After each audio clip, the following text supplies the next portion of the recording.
तो बच्चे हम लोग आयनिक इक्विलिब्रियम पढ़ रहे हैं। आज लेक्चर नंबर 2 हम लोग देखने जा रहे हैं। हम आपको कुछ होमवर्क दिए थे, उसको पहले डिस्कशन करेंगे। आयनिक इक्विलिब्रियम लेक्चर नंबर 2 जो होमवर्क था उसका सॉल्यूशन करने जा रहे हैं। प्रीवियस होमवर्क का सॉल्यूशन। क्वेश्चन था पहला question, which of the following is weak electrolyte. Question ये था, which of the following is weak electrolyte. इनमें से कौन है जो वीक इलेक्ट्रोलाइट है। एक नंबर ऑप्शन था ammonium chloride, B number ammonium hydroxide, C number sodium hydroxide and D number HCl। आप अगर इस सब में देखें तो ये सॉल्ट है। सॉल्ट के बारे में बोले थे कि उसका कटायन या एनायन कोई एक अगर स्ट्रॉन्ग एसिड या बेस से आ रहा हो तो वह स्ट्रॉन्ग इलेक्ट्रोलाइट होगा। तो ये जो हमारा क्लोरीन आ रहा है ये HCl से आ रहा है जो स्ट्रॉन्ग एसिड है। तो ये कैसा हुआ इलेक्ट्रोलाइट, ये स्ट्रॉन्ग इलेक्ट्रोलाइट हुआ। ये देखिए आपको बताए थे अमोनियम हाइड्रोक्साइड, फॉस्फोनियम हाइड्रोक्साइड ये वीक इलेक्ट्रोलाइट होते हैं, यानी बी हमारा आंसर होगा। क्वेश्चन नंबर 2 देखिए। क्वेश्चन नंबर 2 कह रहा है कि विच of the following gives maximum ions in aqueous solution. Which of the following gives maximum ions in aqueous solution। कौन है जो वाटर के अंदर मैक्सिमम आयन देता है। एक नंबर में है KI3, बी नंबर में है CuSO4, सी नंबर में है FeCl3 एंड डी नंबर में है K2HgI4। ठीक है, तो ये एक्वस के अंदर कहाँ जाएगा, ये Ki और I2 में जाएगा। ठीक है ना, Ki और I2 में जाएगा। या बहुत सारे लोग कहते हैं कि भाई ये K प्लस I3 पर एक माइनस में जाएगा। तो इसमें भी अगर आप देखें तो 2 आयन आ रहा है, प्लस माइनस, एक और एक 2 आयन, और इसमें भी 2 आयन आ रहा है, यानी इसमें नंबर ऑफ आयन्स कितने आ रहे हैं, 2। ठीक है, इसको जब आप पानी में डालते हैं एक्वस में तो ये कितना आयन दे रहा है, Cu पर 2 प्लस SO4 पर 2 माइनस। इसमें कितने आयन आ रहे हैं, एक कॉपर और एक सल्फेट, यहां भी हमारे आयन 2 आ रहे हैं। इसको अगर आप देख रहे हैं, इसमें अगर हम पानी डाल रहे हैं तो ये जा रहा है Fe पर 3 प्लस 3 Cl पर 1 माइनस। कितने आयन हुए, 1 और 3, 4 आयन इसमें हुए। इसमें जब आप पानी में डालते हैं तो याद रहे कि ये कॉम्प्लेक्स कंपाउंड है, ये दिया नहीं है लेकिन है कॉम्प्लेक्स कंपाउंड, इतना आइडिया होना चाहिए। तो ये जाएगा 2K पर 1 प्लस HgI4 पर 2 माइनस, यानी 2 1 3 आयन यहां पे है। बात समझ रहे हैं ना। तो विच of the following gives maximum ion in aqueous solution. पानी के अंदर कौन है जो सबसे अधिक आयन दे रहा है, तो आंसर हमारा सी जाएगा। ठीक है, अब हम अगला क्वेश्चन लेने जा रहे हैं। Question number 3।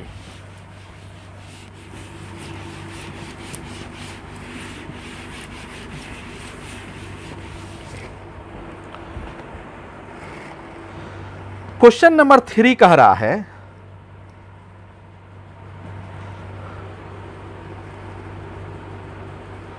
क्या हो गया,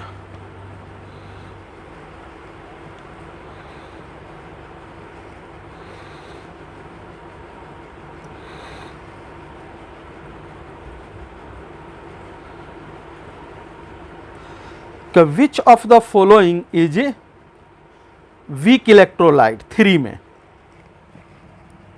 कह रहा है कौन है जो वीक इलेक्ट्रोलाइट है। ठीक है, एक नंबर में है HNO3, बी नंबर में है NaCl, सी नंबर में है HgCl2 और डी नंबर में है नॉन। कौन है जो वीक इलेक्ट्रोलाइट है? आप ये देखिए, ये स्ट्रॉन्ग एसिड है, स्ट्रॉन्ग एसिड है तो स्ट्रॉन्ग इलेक्ट्रोलाइट हुआ। ये क्या है? ये सॉल्ट है, और ये दोनों पार्ट जो है स्ट्रॉन्ग से आ रहा है। जैसे ये आया होगा तो NaOH से आया होगा और HCl से आया होगा। ये सोडियम आया होगा NaOH से और क्लोरीन आया होगा HCl से। आपको बताए थे फर्स्ट और सेकंड ग्रुप का जो OH होता है वो स्ट्रॉन्ग बेस होता है और HCl स्ट्रॉन्ग एसिड है। तो ये वाला क्या है? कोई एक पार्ट जो है स्ट्रॉन्ग एसिड या स्ट्रॉन्ग बेस से आता हो तो कोई एक पार्ट भी, अगर दोनों आवे तो और अच्छा, नहीं तो कम से कम एक पार्ट भी अगर स्ट्रॉन्ग एसिड या स्ट्रॉन्ग बेस से आता है तो वह साल्ट हमारा स्ट्रॉन्ग इलेक्ट्रोलाइट होगा। अब देखिए HgCl2 के केस में ये क्लोरीन जो है वह HCl स्ट्रॉन्ग पार्ट से आ रहा है, लेकिन दो एक्सेप्शन हम आपको बताए थे, एक कैडमियम और मरकरी वाला। कैडमियम का हैलाइड, अब मरकरी का हैलाइड वीक इलेक्ट्रोलाइट होता है, इसलिए कि कैडमियम पर 2+ और मरकरी पर 2+ जो होता है इनका साइज छोटा होता है। इस छोटे साइज होने के कारण ये एनायन को टाइटली होल्ड कर लेता है, जिसके कारण उसको टूटने की प्रवृत्ति कम हो जाती है, यानी ये वीक इलेक्ट्रोलाइट है। उसके बाद 4 नंबर क्वेश्चन आपका ये है कि विच of the following is potential electrolyte. Potential electrolyte कौन है? एक नंबर में HBr, बी नंबर में NaCl, सी नंबर में है CaCl2, डी नंबर में है Kf। आपको बताए थे कोवैलेंट इलेक्ट्रोलाइट जो होते हैं वह पोटेंशियल इलेक्ट्रोलाइट होते हैं। तो ये कोवैलेंट मॉलिक्यूल है। कैसे कोवैलेंट मॉलिक्यूल है? क्योंकि हाइड्रोजन भी नॉन मेटल, ब्रोमीन भी नॉन मेटल, ये दोनों नॉन मेटल से मिलकर बना है, ये कोवैलेंट मॉलिक्यूल है। अब कोवैलेंट इलेक्ट्रोलाइट के बारे में बताए थे कि वो पोटेंशियल इलेक्ट्रोलाइट होता है। तो ये ए आंसर हुआ। उसके बाद कह रहा है 5 नंबर में वैल्यू ऑफ के किस पर डिपेंड करता है? तो आपको बताए थे कि के का वैल्यू सिर्फ किस पर डिपेंड करता है? टेम्परेचर पे डिपेंड करता है, इनिशियल कंसंट्रेशन पे डिपेंड नहीं करता है। के डिसोसिएशन कांस्टेंट ऑफ एसिड के हुआ, के हो या के बी हो या के डब्ल्यू हो, ये लोग किस पर डिपेंड करते हैं? ये लोग डिपेंड करते हैं टेम्परेचर पे। उतारिए।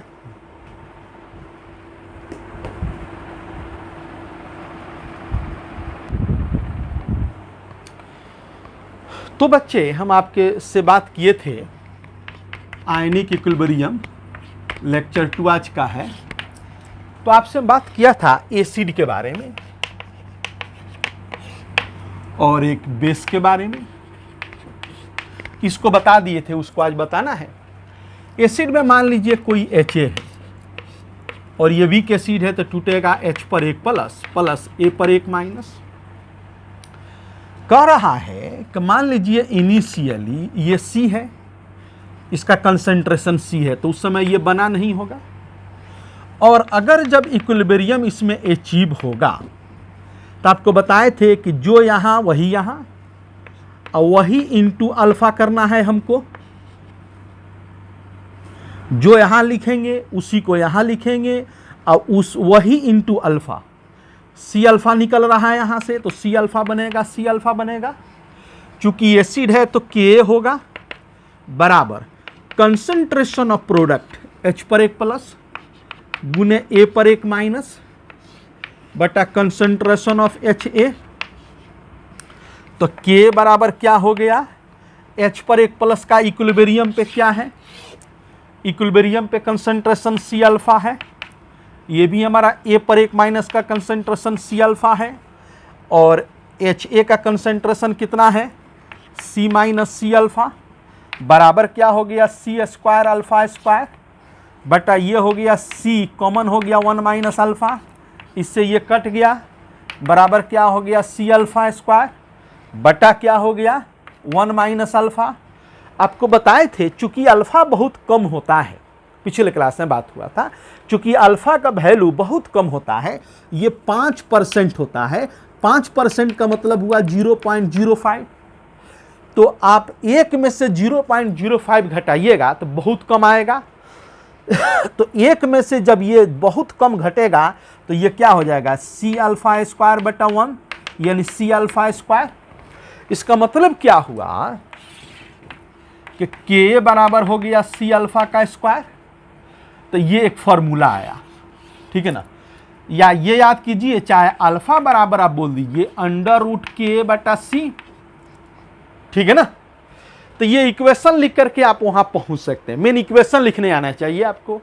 अच्छा, अगर हमारा H पर एक प्लस का कंसंट्रेशन पूछता है, H पर एक प्लस का कंसंट्रेशन बराबर C अल्फा है, तो ये क्या हो गया C अल्फा, C अल्फा का वैल्यू यहां है अंडर रूट K बटा C, बराबर क्या हो गया K, ये C अगर इसमें जाएगा तो C स्क्वायर बटा C दोनों कट गया, यानी H पर एक प्लस का कंसंट्रेशन बराबर क्या हो गया under root K into C, ये फॉर्मूला आ गया। तो मेन है कि ये इक्वेशन लिखने आपको आना चाहिए, ठीक है ना। तो ये एसिड का हुआ, जो हम आपसे पिछले क्लास में बात कर चुके हैं कि एसिड का के हम जो हमारा आता है वह इस तरह हम इसको बात करते हैं, तो के बराबर C अल्फा स्क्वायर या अल्फा बराबर अंडर रूट K बटा C, H पर एक प्लस का कंसंट्रेशन बराबर under root K into C। कौन क्या है ये बात हम आपको बता चुके थे। K कहते हैं dissociation constant of acid, C कहते हैं इनिशियल कंसंट्रेशन, अल्फा कहते हैं डिग्री ऑफ डिसोसिएशन, H पर एक प्लस आयन को ही H3O पर एक प्लस आयन कहते हैं, ठीक है ना। तो ये बात हो चुका है। अभी हमको बात करना है उन बेस के बारे में, बेस के बारे में बात करना है।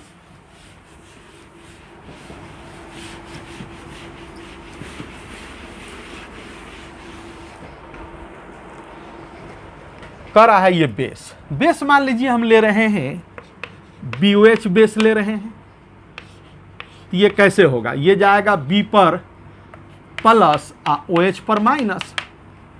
मान लीजिए जब रिएक्शन शुरू हो रहा है तो इसका कंसंट्रेशन C है, उस समय ये बना नहीं है, क्लियर। जब इक्विलिब्रियम आवेगा तो C माइनस C अल्फा, ये क्या हुआ, ये यहां से जितना घटेगा उतना ही यहां बनेगा, उतना ही यहां बनेगा।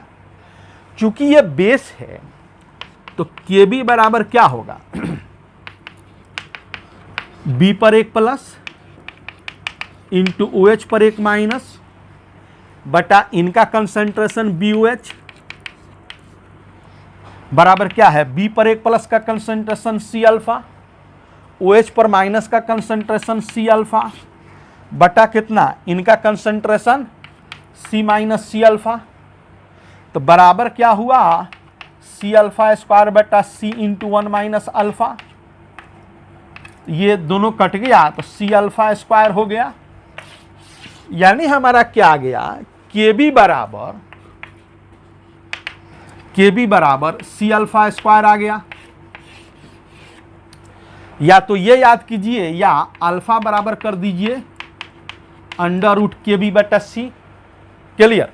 अच्छा, अब ये तो हमारा एक, या तो ये याद कीजिए चाहे ये याद कीजिए, या इस तरह डेरिवेशन एक दो बार प्रैक्टिस कर लीजिए।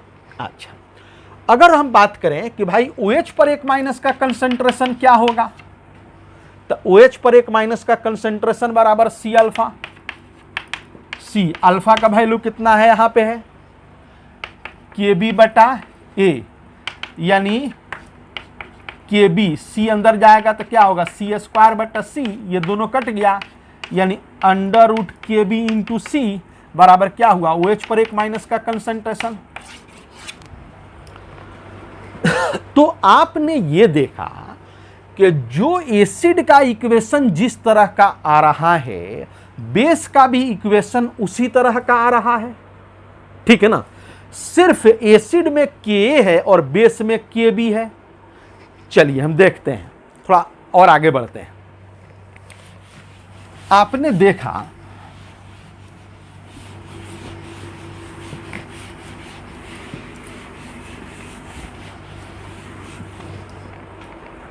आपने क्या देखा कि एसिड हो तो उसके लिए K बराबर C अल्फा स्क्वायर,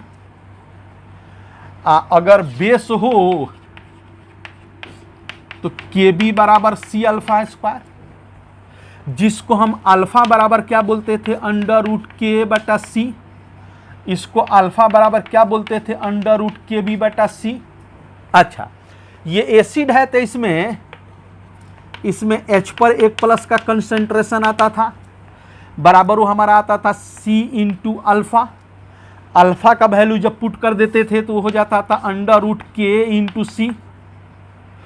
इसमें OH पर एक माइनस का कंसंट्रेशन आता था, जो हमारा होता था C इंटू अल्फा। अल्फा बराबर ये C पुट कर देते थे तो हमारा आंसर आ जाता था under root KB into C। तो आप ये देखिए कि एसिड के लिए हमारा जिस तरह का इक्वेशन बन रहा है, बेस के लिए उसी तरह का इक्वेशन बन रहा है। दोनों में अंतर क्या है कि एसिड में Ka है और बेस में Kb है। अच्छा, एक और बात याद कीजिए, हम आपको बताए थे कि वैल्यू ऑफ Ka या Kb जो है ये इनिशियल कंसेंट्रेशन पे निर्भर नहीं करता है। कह रहा है do not depend upon initial concentration of acid या बेस। पिछले क्लास में बात किए थे कि Ka या Kb, K क्या हुआ, डिसोसिएशन कांस्टेंट ऑफ एसिड, और Kb क्या हुआ, डिसोसिएशन कांस्टेंट ऑफ बेस। ये दोनों जो है वह एसिड के या बेस के इनिशियल कंसेंट्रेशन पे निर्भर नहीं करता है। किस पे करता है, तो डिपेंड्स अपॉन टेम्परेचर। ये किस पर निर्भर करता है, बोलिए, टेम्परेचर पे निर्भर करता है। ये बात आपको दिमाग में रखना है। अच्छा, अब ये जो फॉर्मूला हम लिखे, एसिड के लिए ये फॉर्मूला लिखे, अब बेस के लिए ये फॉर्मूला लिखे, इसी को हम कहते हैं ओस्टवाल डाइल्यूशन लॉ। इसी को कहते हैं ओस्टवाल डाइल्यूशन लॉ। आपसे कोई पूछे ओस्टवाल डाइल्यूशन लॉ क्या होता है, तो आप बोलेंगे ओस्टवाल डाइल्यूशन लॉ जो होता है वह for acid. Ostwald dilution law क्या होता है, आपसे कोई पूछे तो एसिड के लिए ओस्टवाल डाइल्यूशन लॉ बराबर होता है अल्फा बराबर under root K by C। Alpha बराबर under root K by C और H पर एक प्लस का कंसंट्रेशन बराबर होता है under root K into C। ठीक है ना। ओ अच्छा, और अगर बेस के लिए बात हो, फॉर बेस के लिए ओस्टवाल डाइल्यूशन लॉ क्या होता है, तो अल्फा बराबर under root KB by C, या OH पर एक माइनस का कंसंट्रेशन बराबर क्या होगा, under root KB into C। ये ओस्टवाल डाइल्यूशन लॉ है। आपसे लोग पूछेगा कि भाई what is Ostwald dilution law, ऐसे तो हम डिफिनीशन उसका लिखेंगे, ओस्टवाल डाइल्यूशन लॉ किसे कहते हैं, लेकिन नट सेल में एसिड के लिए ओस्टवाल डाइल्यूशन लॉ ये होता है अल्फा। अल्फा किसको कहते हैं, डिग्री ऑफ डिसोसिएशन या डिग्री ऑफ आयोनाइजेशन को अल्फा कहते हैं। तो डिग्री ऑफ आयोनाइजेशन या डिग्री ऑफ डिसोसिएशन बराबर under root K by C, या H पर एक प्लस का कंसंट्रेशन बराबर under root K into C, और बेस के लिए अल्फा बराबर under root KB by C, या OH पर एक माइनस का कंसंट्रेशन बराबर under root KB into C। Clear. उतारिए।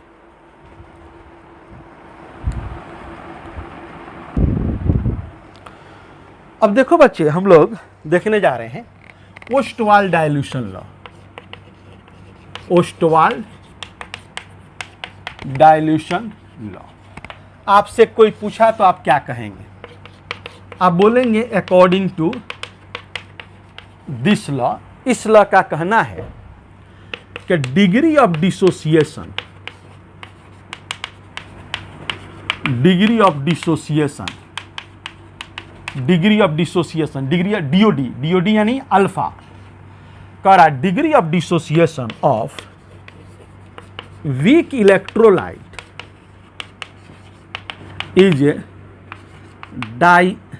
is inversely proportional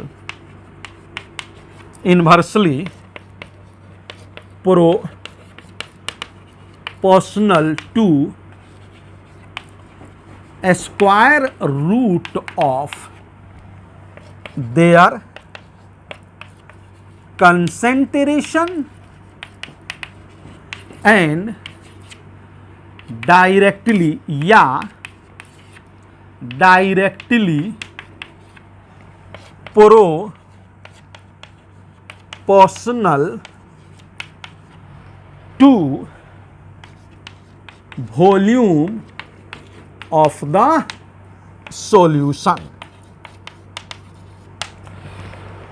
ठीक है, कह रहा है कि डिग्री में, आपसे कोई पूछे कि भाई ओस्टवाल डाइल्यूशन लॉ को डिफाइन कीजिए, फॉर्मूला से तो आपको बताया हमने। अगर ओस्टवाल डाइल्यूशन लॉ को डिफाइन करना है तो ये कह रहा है कि कंसंट्रेशन के टर्म में जो अल्फा होता है वह inversely proportional to square root of concentration, और वॉल्यूम के टर्म में जो इसका अल्फा होगा वह directly proportional to square root of volume. ये कह रहा है कि डिग्री ऑफ डिसोसिएशन यानी डीओडी, जिसको अल्फा कहते हैं, of weak electrolyte is inversely proportional to square root of their concentration, यानी सी, कंसंट्रेशन सी को कहते हैं, या in directly proportional to volume of the solution. ये अब हम समझने जा रहे हैं कि ये बात कैसे लिख दिया गया। चलिए पहले कंसंट्रेशन वाले को बात करते हैं। हम बात करने जा रहे हैं इन टर्म्स ऑफ कंसंट्रेशन। मान लीजिए कि हम वीक इलेक्ट्रोलाइट ले रहे हैं HA, जो अभी आपने बहुत सारा देखा, H पर एक प्लस, A पर एक माइनस। जब रिएक्शन शुरू हो रहा होगा तो इसका कंसंट्रेशन C रहा होगा, उस समय तो बना ही नहीं है। जब रिएक्शन इक्विलिब्रियम पे आएगा तो C minus C alpha, C alpha, C alpha. Clear? तो आपका K बराबर क्या हो गया? अभी आपने देखा H पर एक प्लस का कंसंट्रेशन गुने A पर एक माइनस का कंसंट्रेशन, सी अल्फा गुने सी अल्फा बटा ये C माइनस सी अल्फा बराबर सी अल्फा का स्क्वायर बटा C इंटू 1 माइनस अल्फा। ये दोनों कट गया। K बराबर सी अल्फा का स्क्वायर बटा 1 माइनस अल्फा। चूंकि अल्फा बहुत कम होता है, चूंकि अल्फा इज वेरी लेस, इसलिए 1 माइनस अल्फा बराबर लगभग 1। तो क्या हुआ? तो ये बराबर कितना हो गया? सी अल्फा का स्क्वायर हो गया, यानी K बराबर हमारा क्या हो गया? सी अल्फा का स्क्वायर। अल्फा बराबर क्या हो गया? अंडर रूट K बटा C हो गया। ये इक्वेशन आपको नहीं बता रहा है, ये बता रहा है ना कि अल्फा जो होगा वह inversely proportional to square root of concentration. ठीक है ना? तो ये हम लोग समझे कंसंट्रेशन वाला। अब वॉल्यूम वाला हम समझे। ठीक है? अच्छा, एक बात आपके दिमाग में आ रहा होगा, सर यहां पे C आप रख दे रहे हैं, तो एक बात याद रखिएगा, अगर क्वेश्चन में कंसंट्रेशन नहीं दिया हो तो C लेंगे, अब मोल नहीं दिया हो तो जनरली हम लोग 1 मोल मान के चलते हैं। कंसंट्रेशन नहीं दिया हो तो C रख लीजिएगा, मोल नहीं दिया हो तो मानिएगा 1 मोल मानिएगा, कंसंट्रेशन नहीं दिया हो तो C, और ये मोल नहीं दिया हो तो क्या मानेंगे 1 मोल। ठीक है, चलिए कंसंट्रेशन हम लोग समझ गए, अब हम समझेंगे वॉल्यूम वाला। उतारिए, अब देखिए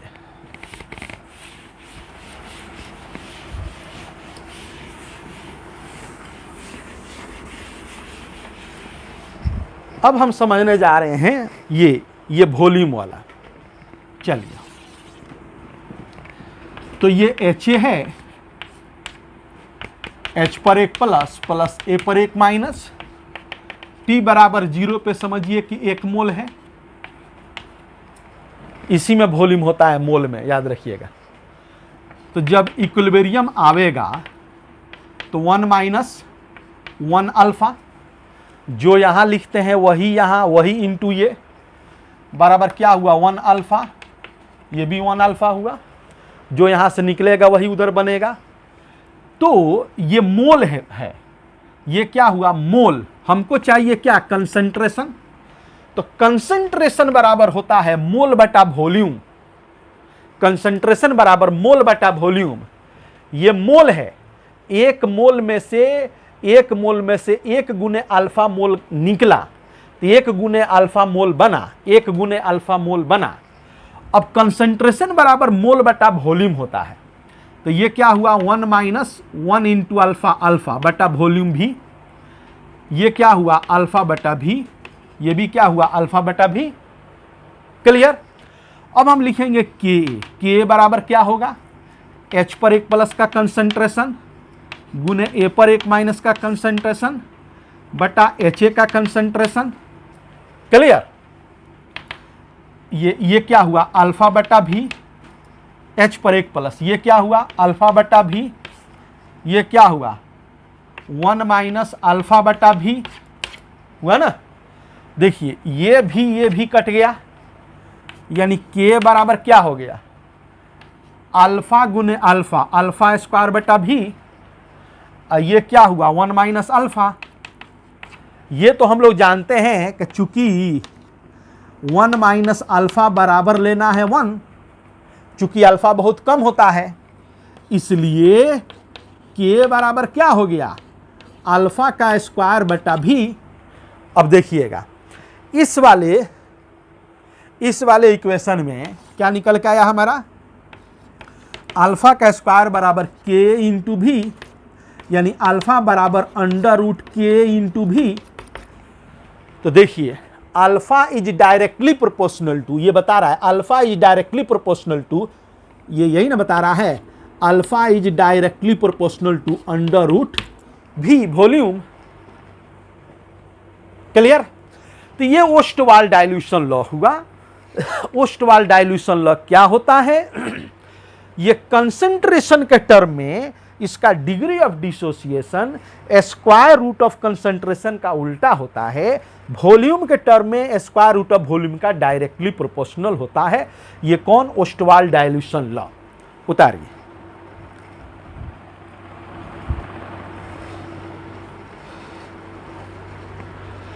अब देखो बच्चे, अब हम लोग कुछ क्वेश्चन देखने जा रहे हैं।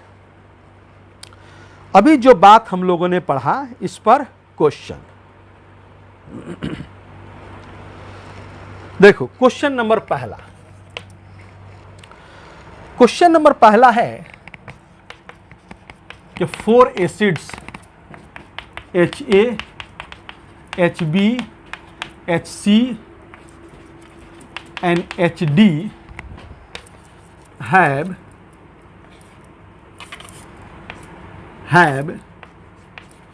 Ka values are 2.0 into 10 to the power minus 4, 4.0 into 10 to the power minus 3, 3.5 into 10 to the power minus 5, and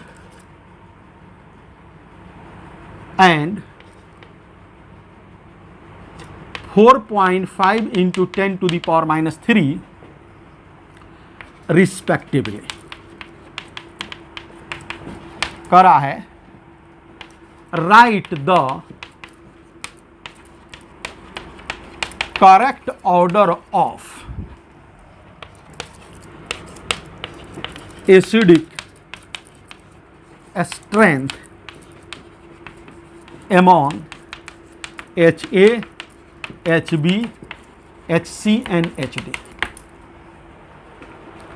option हम नहीं दे रहे हैं, ठीक है ना, जगह ले लेगा। कह रहा 4 acids HA, HB, HC and HD जिनका Ka का वैल्यू, अगर ये लोग बेस रहता तो Kb का वैल्यू दिया गया होता। कह रहा है कि ये सब दे दिया गया है respectively. Right the correct order of acidic strength among HA, HB, SC, HD क्या होगा।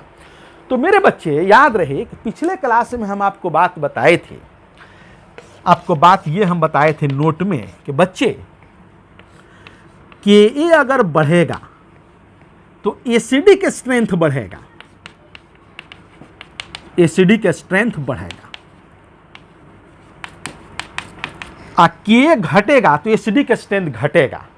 इसका मतलब ये हुआ Ka एसिडिक स्ट्रेंथ का डायरेक्टली प्रोपोर्शनल होता है और Kb भी एसिडिक स्ट्रेंथ का डायरेक्टली प्रोपोर्शनल होता है, ठीक है ना।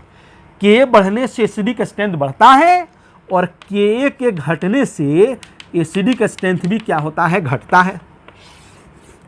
इसी तरह अगर Kb का बात हो तो Kb बढ़ने से बेसिक स्ट्रेंथ क्या होता है, बोलो, बढ़ता है। और Kb के घटने से बेसिक स्ट्रेंथ क्या होता है, घटता है। ये बात दिमाग में रहे। अब देखो ये HA है, HB, SC, HD सबका वैल्यू दे दिया गया है। HA, HB, SC, HD। देखो HA का वैल्यू कितना है, ये है 2.0 इंटू 10 टू द पावर -4। इसका वैल्यू कितना है, 4.0 इंटू 10 टू द पावर -3। इनका वैल्यू कितना है, 3.5 इंटू 10 टू द पावर -5। इनका वैल्यू कितना है, 4.5 into 10 to the power -3। Acidic strength पता करना है, जिसका K, सब K का वैल्यू दिया गया है, जिसका K अधिक होगा वही बड़ा एसिड होगा। तो सबसे बड़ा K किसका है, वो 3 वाला है। ये 10 टू द पावर -4 है, ये 10 टू द पावर -5 है और ये 10 to the power -3, 10 to the power -3। ये दोनों ज़्यादा है। इस दोनों में सबसे बड़ा जो है ये बहुत बड़ा है, ये 1 नंबर में ये है सबसे बड़ा। उसके बाद 2 नंबर में ये है, ये 2.4। उस 3 नंबर में ये है। सबसे छोटा ये है, ये क्या है, सबसे छोटा। ये क्या है, सबसे बड़ा। अरे समझ रहे हो। तो एसिडिक स्ट्रेंथ का आंसर क्या बनेगा, एसिडिक स्ट्रेंथ का आंसर बनेगा सबसे बड़ा एसिड HD होगा। उसके बाद बताओ HB होगा। उसके बाद बताओ HA होगा। उसके बाद बताओ 1 2 3 4 और सबसे लास्ट में HC आएगा। समझ रहे हो ना। एसिडिक स्ट्रेंथ बढ़ेगा तो Ka के बढ़ने से एसिडिक स्ट्रेंथ बढ़ेगा, Ka के घटने से एसिडिक स्ट्रेंथ घटेगा। सिमिलरली Kb के बढ़ने से बेसिक स्ट्रेंथ बढ़ेगा, Kb के घटने से बेसिक स्ट्रेंथ घटेगा, ठीक है ना। उतारो।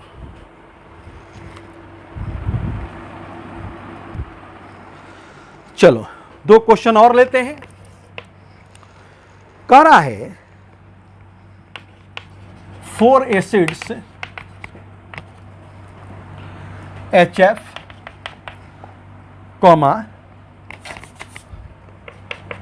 HF, HCN, acetic acid and HNO2 nitrous acid. यहां पे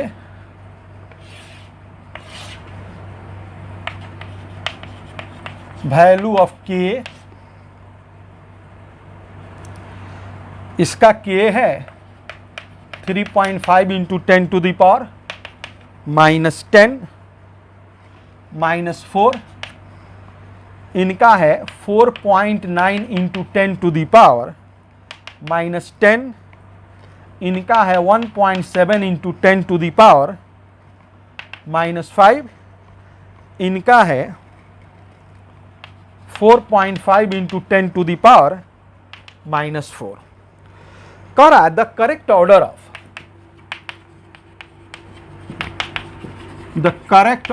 ऑफ एसिडिक स्ट्रेंथ इज क्या होगा। देखो ये 4 एसिड दिया गया है, के का वैल्यू दिया गया है, correct order of acidic strength is option दे रहा है।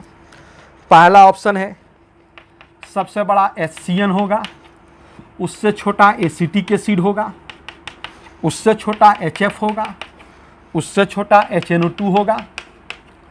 बी नंबर में कह रहा है कि सबसे बड़ा HNO2 होगा, उससे छोटा HF होगा, उससे छोटा एसिटिक एसिड होगा, उससे छोटा HCN होगा। सी नंबर में कह रहा है सबसे बड़ा HNO2 होगा, उससे छोटा HCN होगा, उससे छोटा एसिटिक एसिड होगा, उससे छोटा HF होगा। डी नंबर में कह रहा है सबसे बड़ा HCl होगा, उसके बाद HNO2 होगा, उसके बाद एसिटिक एसिड होगा, उसके बाद HCN होगा। अब आओ हम लोग देखते हैं क्या होगा। देखो इसमें सबसे बड़ा वैल्यू कौन है। देखो ये तो सबसे छोटा है 10 टू दी पावर माइनस, ये सबसे छोटा है।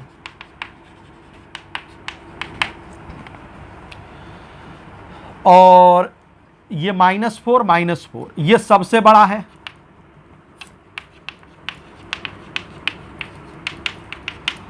और ये सबसे बड़ा, और ये बड़ा, और ये छोटा, और ये सबसे छोटा। तो सबसे बड़ा एसिड तुम्हारा कौन होगा, HNO2। इसके बाद सबसे बड़ा के बाद किसको लेना है, बड़ा HF, यहां पे HF है। उसके बाद किसको लेना है, बड़ा। उसके बाद छोटा, छोटा एसिटिक एसिड है। छोटा के बाद सबसे छोटा HCN। देखो कौन आंसर होगा, बी नंबर आंसर होगा ना बाबू, बी नंबर उतारो। अब देखो हम अगला क्वेश्चन लेने जा रहे हैं।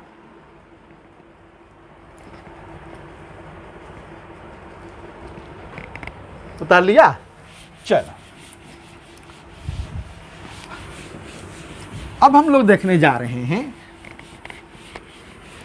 अभी क्वेश्चन हम ले रहे हैं के और केबी के ऑर्डर पे, कि भाई एसिड और बेस का स्ट्रेंथ कैसा होता है। चलो अब देखो ये दिया गया है, क्वेश्चन है कि 4 bases have KB are 4 bases ammonium hydroxide, CH3NH CH3,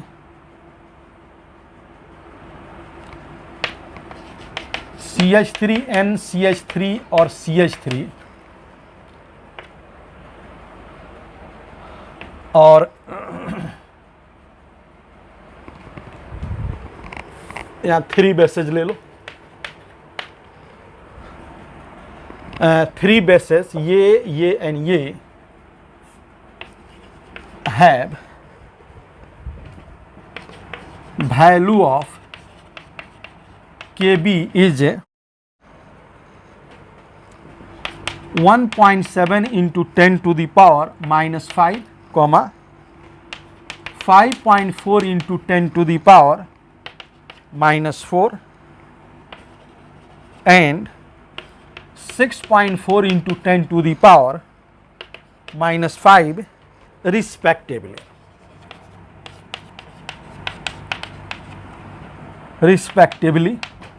कह रहा है कि द वीकेस्ट बेस इज, कह रहा है इनमें से कौन है जो सबसे कमजोर बेस है। 1 नंबर में अमोनियम हाइड्रोक्साइड, बी नंबर में डाइमिथाइलेमीन, सी नंबर में ट्राइमिथाइलेमीन, डी नंबर में all have same basic strength. कह रहा है कि ये 3 बेस दिए गए हैं, सबका केबी का वैल्यू दिया गया है और इसमें पूछ रहा है सबसे कमजोर बेस कौन है। सबसे कमजोर बेस वही होगा जिसका केबी सबसे कम होगा। तो जिसका केबी सबसे कम होगा, केबी सबसे कम किसका है? ये तो केबी ज्यादा है क्योंकि -4 लगा हुआ है, ये -5 ओ -5, तो ये -5 और वो -5 में ये वाला 1.7 है, वो 6.4 है, वो ज्यादा है, ये कम है, ये वाला कम है। ये किसका है? इनका है। तो इसमें सबसे कमजोर बेस जो होगा वह कौन होगा? ए होगा। क्लियर? अब आओ, तो बच्चे हम लोगों ने ये देखा, अब हम लोग इस पर क्वेश्चन लेने जा रहे हैं। मेन है कि आपको इक्वेशन लिखने आना चाहिए। हो गया? हटाए। अब हम इस पर क्वेश्चन लेने और आगे बात बढ़ाने जा रहे हैं। एक प्रकार का क्वेश्चन हम लोगों ने देखा, अब दूसरा प्रकार न्यूमेरल टाइप क्वेश्चन उतारिए। ये कीजिए, बात करते हैं।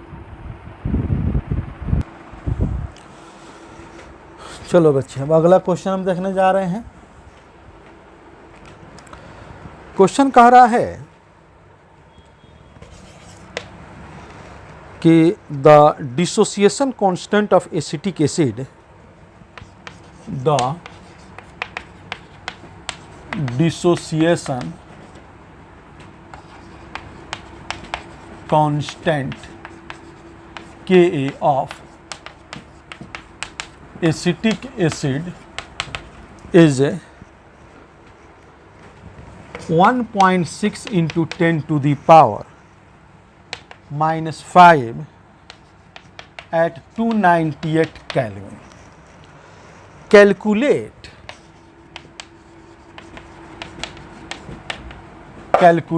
1 नंबर में डिग्री ऑफ डिसोसिएशन और बी नंबर में कंसंट्रेशन ऑफ H3O पर 1+। ठीक है, तो एक तो इसका फॉर्मूला अगर आप याद किए हैं तो उससे बना सकते हैं कि भाई अल्फा निकालने का फॉर्मूला जो होता है, ये डिग्री ऑफ डिसोसिएशन क्या है? अल्फा है। अल्फा निकालने का फॉर्मूला होता है √K/C। ये अल्फा का फॉर्मूला होता है, तो आप रख दिया। अच्छा, कंसंट्रेशन इसमें छूट गया, एक इंफॉर्मेशन छूट गया है।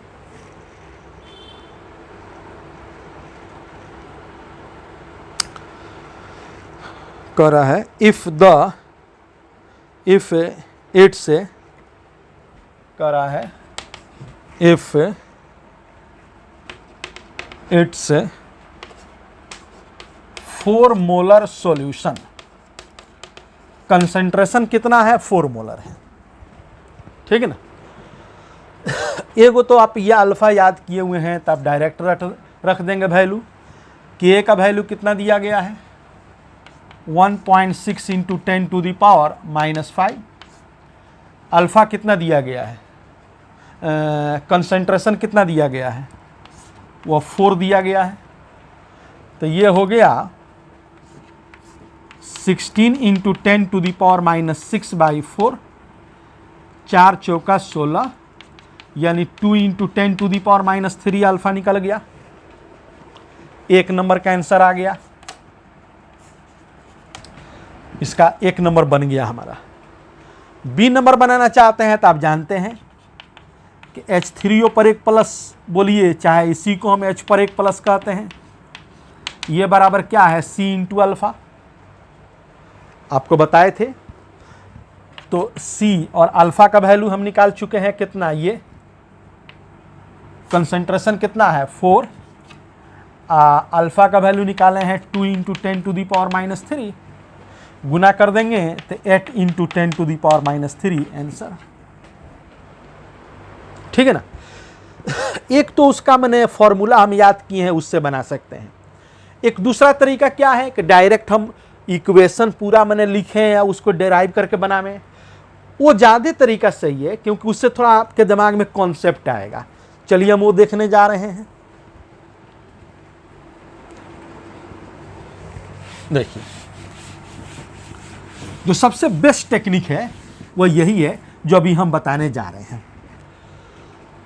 देखिए, एसिटिक एसिड का फॉर्मूला क्या होता है, CH3COOH। तो आप लिखिए यहाँ पे एसिटिक एसिड ये टूटा, CH3COO पर एक माइनस प्लस H पर एक प्लस। जब रिएक्शन शुरू हो रहा होगा तो इसका कंसंट्रेशन C, उस समय ये बना नहीं होगा। जब आपका इक्विलिब्रियम आवेगा तो C माइनस C अल्फा, ये C तो ये C, जो यहाँ वही इंटू अल्फा बराबर जो यहाँ से निकलेगा यहाँ बना, ये बना। चलिए, तो K बराबर क्या हो गया, K बराबर हमारा हो गया एसिटिक एसिड का एसीटेट आयन का कंसंट्रेशन, इसका कंसंट्रेशन गुने इसका कंसंट्रेशन बटा इसका कंसंट्रेशन, यानी ये गुने ये अब बटा C माइनस C अल्फा बराबर क्या हुआ, इसमें से C² अल्फा स्क्वायर बटा C इंटू 1 माइनस अल्फा, ये दोनों ख़त्म हो गया, बराबर C अल्फा स्क्वायर बटा 1 माइनस अल्फा। क्लियर। ये आपको बताए थे कि चूंकि अल्फा बहुत कम होता है तो एक में से जो कम घटेगा तो बहुत फर्क नहीं पड़ेगा, बराबर C अल्फा स्क्वायर बटा 1 बराबर C अल्फा स्क्वायर, यानी हमारा क्या आ गया, K बराबर C अल्फा स्क्वायर। यही डिग्री ऑफ डिसोसिएशन है, यही निकालने को कह रहा है एक नंबर में। तो ये अल्फा बराबर √K बटा C, K का वैल्यू दिया गया है, K का वैल्यू दिया गया है 1.6 into 10 to the power -5, C का वैल्यू दिया गया है 4।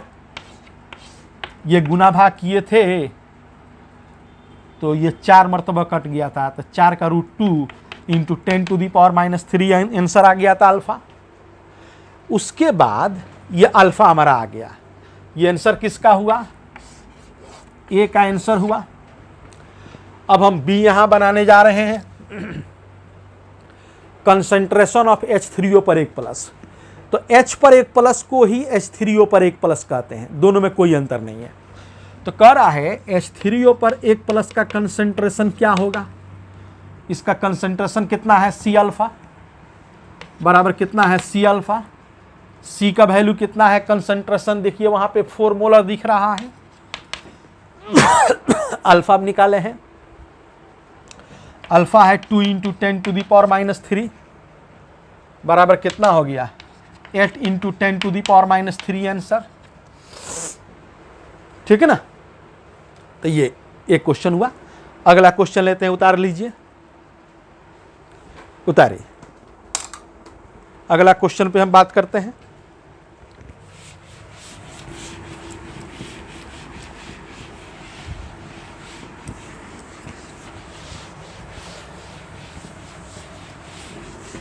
कोई भी दिक्कत होगा संडे में 9 से 11 हम लाइव रहेंगे, आपको पूछना है।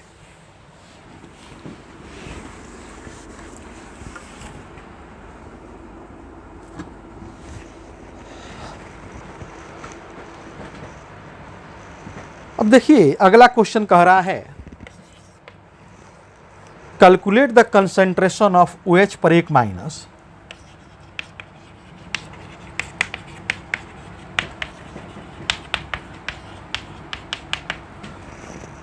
OH पर 1 minus in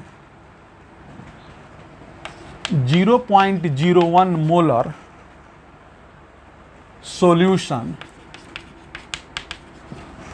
solution of ammonia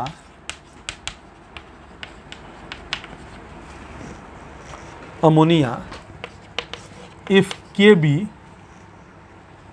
बराबर 1.76 into 10 to the power -5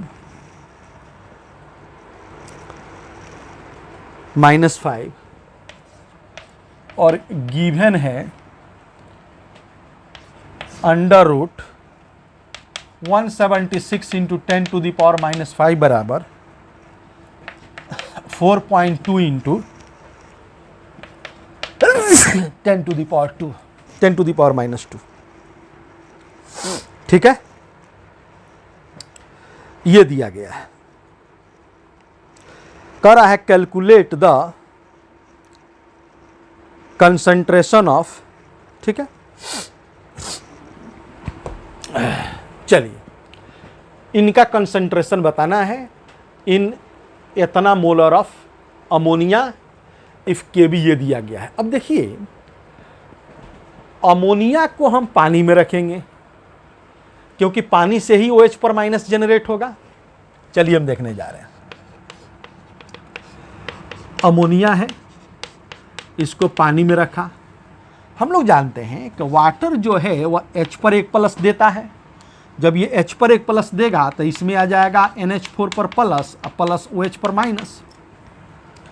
इसने अपना H पर 1 प्लस इसको दे दिया, H पर 1 प्लस दे दिया, प्लस चला गया तो ये 3 हाइड्रोजन के बजाय 4 हाइड्रोजन हो गया, प्लस यहाँ आ गया। अब प्लस गया तो माइनस बच गया, 1 हाइड्रोजन चला गया तो 1 हाइड्रोजन बचा, अब माइनस बच गया। चलिए इक्वेशन बनाइए। T बराबर 0 पे ये C है, इसका कंसंट्रेशन हम नहीं लेंगे चूंकि ये तो हमारा कांस्टेंट होता है, इसका कंसंट्रेशन तो नहीं ना बढ़ता घटता है। वाटर चूंकि सॉल्वेंट होता है इसका मात्रा ज़्यादा रहेगा, ना ये बढ़ेगा ना घटेगा, कांस्टेंट होगा। उस समय तो ये बना ही नहीं होगा। जब इक्विलिब्रियम आवेगा तो क्या होगा, C माइनस C अल्फा, ये कांस्टेंट रहेगा, यहाँ C अल्फा। ठीक है, अच्छा अब आपको लिखना है क्या, चूंकि ये बेस वाला साइट है तो Kb लिखेंगे, NH4 पर 1 प्लस का कंसंट्रेशन गुने OH पर 1 माइनस का कंसंट्रेशन बटा NH3 वाला, NH3 का कंसंट्रेशन गुने H2O का कंसंट्रेशन बराबर NH4 पर 1 प्लस कितना है C अल्फा, OH पर माइनस कितना है C अल्फा, NH3 कितना है C माइनस C अल्फा, ये वाला का कितना है कांस्टेंट 1 लेना है, बराबर आपका क्या हो गया, Kb बराबर हो गया C square alpha square C1 minus alpha, ये ख़त्म हो गया C अल्फा स्क्वायर बटा 1 minus alpha.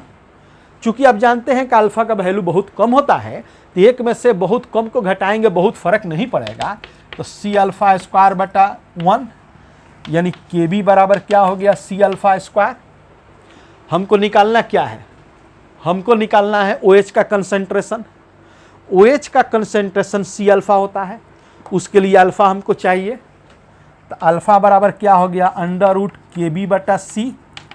Under root Kb का वैल्यू कितना है 1.76 इंटू 10 टू दी पावर -5 और C कितना है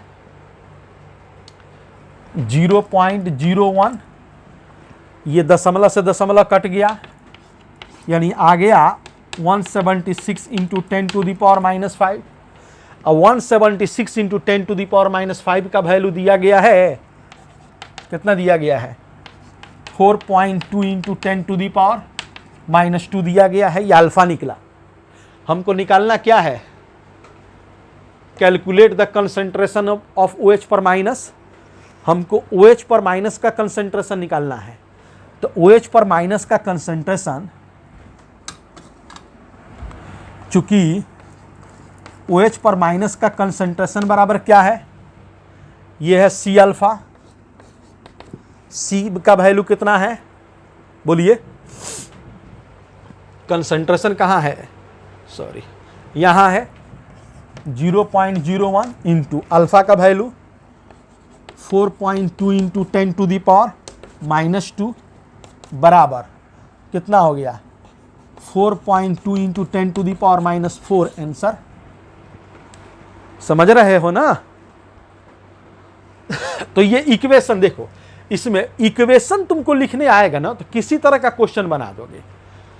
इसमें था calculate the concentration of OH पर माइनस इन इतना मोलर सॉल्यूशन ऑफ अमोनिया, ठीक है ना, इफ Kb ये दिया गया है। OH पर माइनस का हमको निकालना है कंसंट्रेशन अमोनिया सॉल्यूशन में। तो अमोनिया का फॉर्मूला जो होता है ये होता है NH3 होता है। तो अमोनिया OH नहीं जनरेट कर सकता है। अब तुमको दिमाग लगाना होगा, अमोनिया को जब हम पानी में रखेंगे तो वाटर से जो H पर 1+ इसमें मिलेगा तो वाटर OH पर माइनस में चला जाएगा। उसके बाद हम इक्वेशन डेराइव करेंगे, ठीक है ना, इक्वेशन डेराइव करके बना लेंगे। उतारो।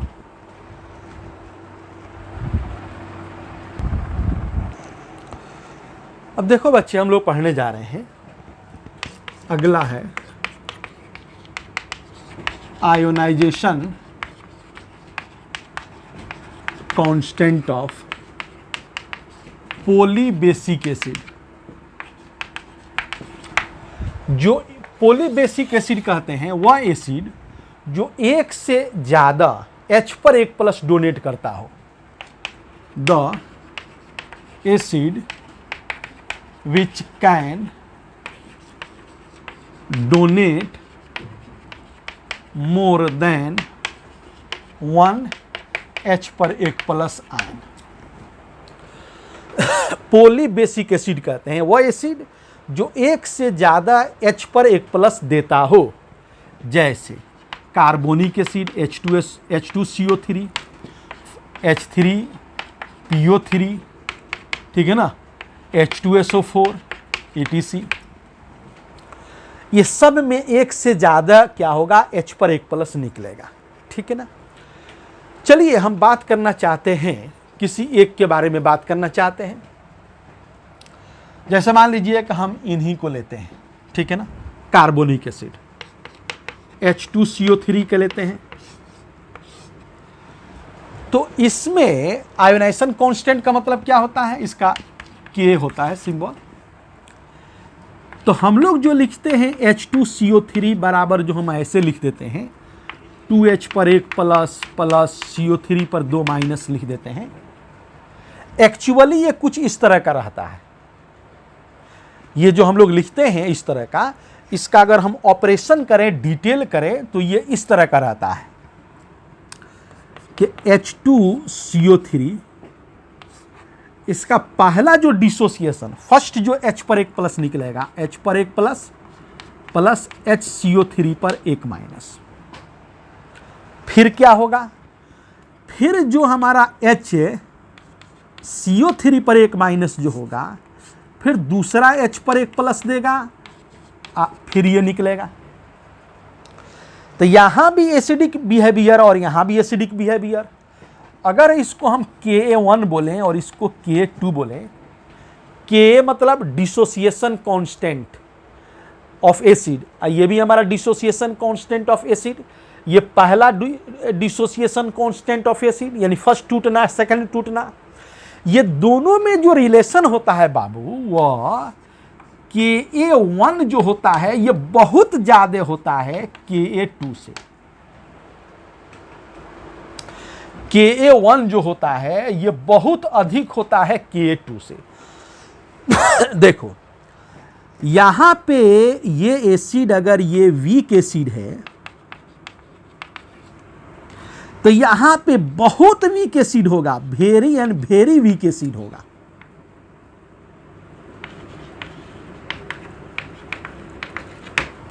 अब इसमें होगा क्या कि ये माइनस जो है ना, ये H पर एक प्लस को और टाइटली होल्ड कर लेगा। यानी अगर यहां पे जितना टेंडेंसी से ये H पर एक प्लस निकला था ना, उतना प्रवृत्ति से यहां नहीं निकलेगा। क्यों? क्योंकि इसका निगेटिव ये H पर एक प्लस को बहुत टाइटली होल्ड कर लेगा। तो याद रखोगे कि ये फर्स्ट डिसोसिएशन कांस्टेंट जो होता है वो सेकंड से बहुत ज़्यादा होता है, और सेकंड डिसोसिएशन कांस्टेंट थर्ड से बहुत ज़्यादा होता है। तो इसमें थर्ड तो है नहीं, 2 ही हाइड्रोजन है, तो ये हुआ। इसी को हम लोग जोड़ते हैं तो ऐसे कर लेते हैं। अगर हम इसको एडिशन करें तो देखना HCO3 यहाँ भी है, HCO3 वहाँ भी है, कट गया। तो ये क्या हो गया, H2CO3 पर H2CO3 ये हुआ, ऐसे हो गया। एक H पर एक प्लस, एक H पर एक प्लस, 2 H पर प्लस हुआ, अब प्लस CO3 पर 2 माइनस हुआ। अब मान लो कि 2 रिएक्शन दिया गया हो, एक रिएक्शन का ये कांस्टेंट है, दूसरे रिएक्शन का ये कांस्टेंट है।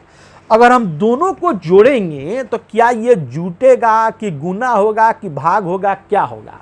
तो याद करो, जब 2 इक्वेशन को हम जोड़ते हैं ना, तो उसका जो डिसोसिएशन कांस्टेंट होता है वो मल्टीप्लाई हो जाता है। यानी इस रिएक्शन का जो Ka होगा वो क्या होगा, ये दोनों का मल्टीप्लिकेशन होगा, Ka1 इंटू Ka2। ठीक है, एक हम समझे, एक और समझने जा रहे हैं। उतारो इसको। अभी हम एसिड के बारे में बात कर रहे हैं बच्चे, उतारो। देखो, मान लो कि दूसरा एसिड ले रहा है H3PO4।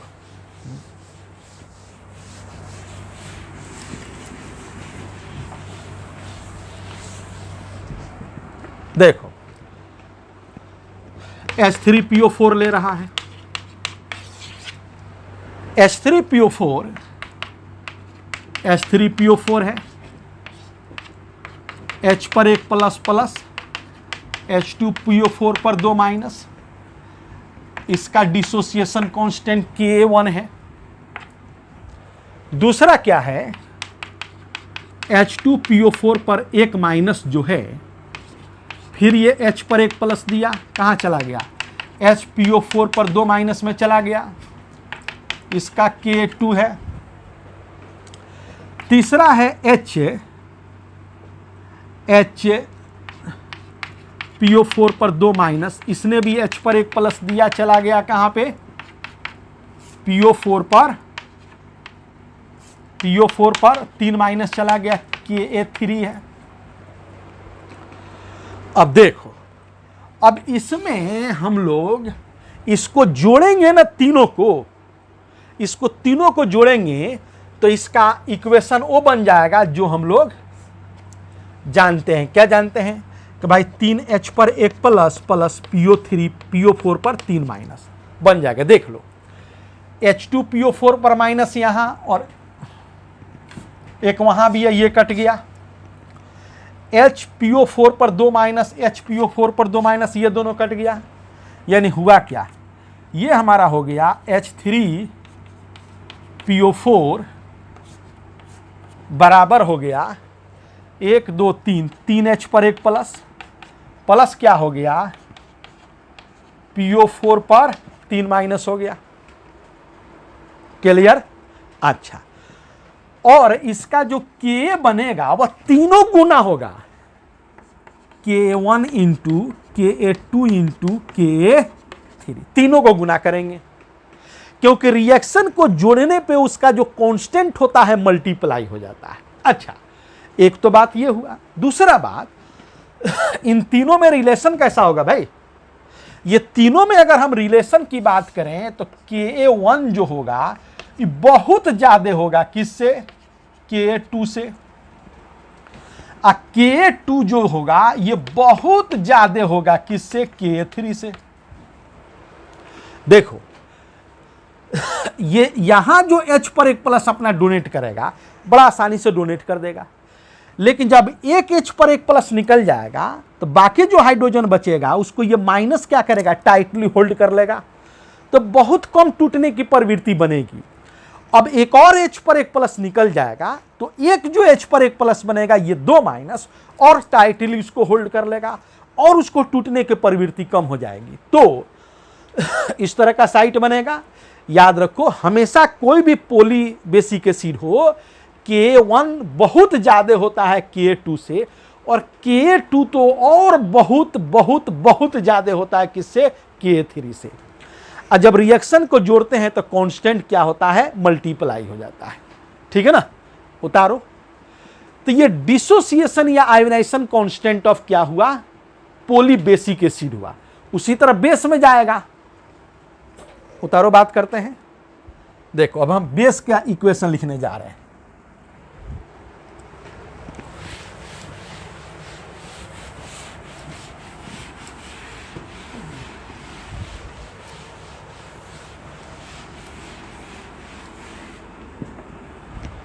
देखो, बेस का इक्वेशन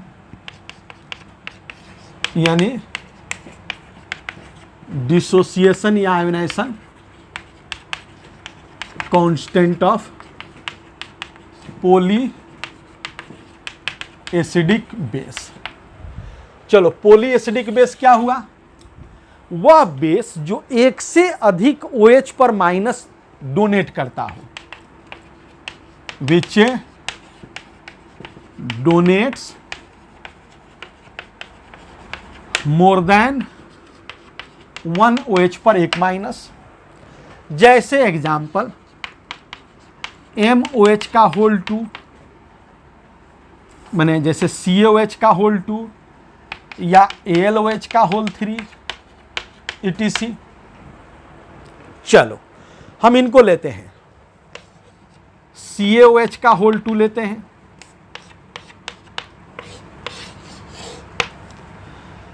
तो ये CaOH का होल 2, OH पर एक माइनस पहला दिया, बना क्या? CaOH और प्लस बन गया। CaOH प्लस जो है, फिर दूसरा हमारा OH पर माइनस दिया, तो क्या हुआ? Ca पर 2 प्लस बना। अब देखो, ये तुम्हारा चूंकि बेस है तो Kb1 हुआ, और ये क्या हुआ? Kb2 हुआ। पहला जो निकलेगा वो बड़ा आसानी से निकल जाएगा। दूसरा जब निकलना चाहेगा ना, तो उसमें क्या होगा? ये माइनस निकला तो एगो प्लस छूट गया, तो दूसरा जो निकलेगा तो ये प्लस और इस माइनस के बीच अट्रैक्शन काम कर जाएगा। तो अट्रैक्शन काम कर जाएगा तो ये निकलने की प्रवृत्ति क्या होगी? कम हो जाएगी। तो याद रखोगे, Kb1 जो है वह बहुत बड़ा होता है किससे? Kb2 से। अगर तुम इसको जोड़ते हो तो ये दोनों तुम्हारे कट जाएंगे, यानी CaOH का होल 2 बराबर क्या हो गया? 2 OH पर एक माइनस प्लस Ca पर 2 प्लस। जब इसको जोड़ोगे तो इसका Kb क्या होगा? मल्टीप्लाई हो जाएगा, Kb1 इंटू Kb2।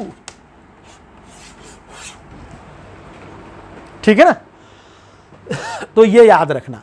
उसी तरह 3 अगर हो ना, तो Kb1 बहुत बड़ा होगा Kb2 से, और Kb2 बहुत एंड बहुत और बहुत बड़ा होगा किससे?